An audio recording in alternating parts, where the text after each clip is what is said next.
Ang pinakamatalinong presidente ng Pakistan ang naging unang biktima ng sariling militar. Taong 1956, Karachi, Pakistan.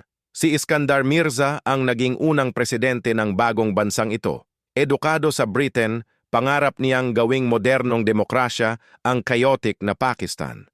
Kailangan niya ng malakas na militar bilang insurance laban sa political instability. Pinili niya si General Ayub Khan bilang army chief. Professional, walang political ambition at tapat sa kanya.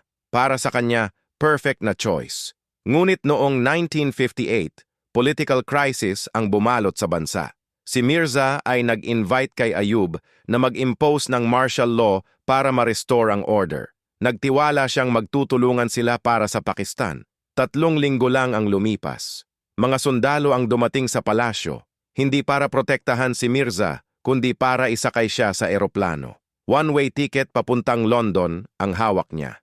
Si Ayub na ang nagkontrol ng buong bansa. Namatay siya sa exile habang ang kanyang general ay naging dictator ng 10 taon.